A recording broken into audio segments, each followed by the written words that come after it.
ဝက်ချန်တွေကြောင့်စိတ်ညစ်နေပြီလားဒါဆိုရင်တော့ဒီဗီဒီယိုကသင်အတွက်ပဲနော် မင်္ဂလာပါကျွန်မကဒေါက်တာဆယ်လက်ဖြစ်ပါတယ် ဒီဗီဒီယိုမှာတော့ဝက်ချန်ကိုဘယ်လိုနည်းလက်မှန်မှန်နဲ့ကုသရမလဲဆိုတာကိုပြပြပေးမှာဖြစ်ပါတယ်ဝက်ချန်ဒီကဖြစ်စေတဲ့အချက်၄ခုရှိရဲ့ oil protection ညာတာ dead skin cells တွေထိတာ bacteria cutibacteria acne inflammation ဒါကြောင့်ဝက်ချန်ကုသရဲဆိုတာတစ်ခုတည်းကို target လုပ်တာမဟုတ်ပါဘူးဒီ၄ခုလုံးကို manage လုပ်ရတာဖြစ်ပါတယ်ယာဝင်တယောက်အနေနဲ့ဝက်ချန်ကိုကုသပေးတဲ့အခါမှာ step by step approach နဲ့သွားပါတယ် Number 1 skin care gentle cleanser non-comedogenic moisturizer like gel type moisturizer ဘယ်တော့မှ cream moisturizer မသုံးပါနဲ့ sunscreen အမြဲတမ်းသုံးမှာအရန်အရေးကြီးတယ်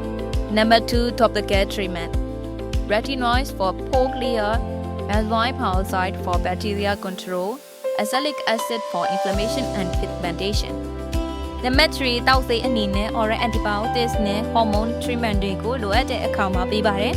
Number 4 aesthetic treatments တွေအနေနဲ့ကတော့တင်းတော်တဲ့ chemical peeling ကိုလုပ်ပေးတာ acne extraction လုပ်ပေးတာ scar တွေဖြစ်လာရင် laser light therapy ပေးတာ skin booster acne scar နဲ့ damaged skin တွေအထွက်ပေးတာတွေလုပ်ပေးပါတယ်လူနာတွေအများဆုံးလုပ်တဲ့အမှားတွေကတော့ဝက်ချန်ကိုဖိတာကုတ်တာ project တွေကိုမချာကနာပြောင်းသုံးတာ sunscreen ကိုမသုံးဘဲနဲ့နေတာဆရာဝန်ကိုမမေးဘဲနဲ့ steroid cream တွေသုံးခြင်းဖြစ်ပါတယ်ဒီအချက်တွေကဝက်ချန်ကိုပို့ပြီးတော့ဆိုးဝါးစေနိုင်ပါတယ်ဝက်ချန်ကုသတာက overnight result ရမှာမဟုတ်ပါဘူး consistency နဲ့မှန်ကန်တဲ့ treatment plan ကအရေးကြီးပါတယ်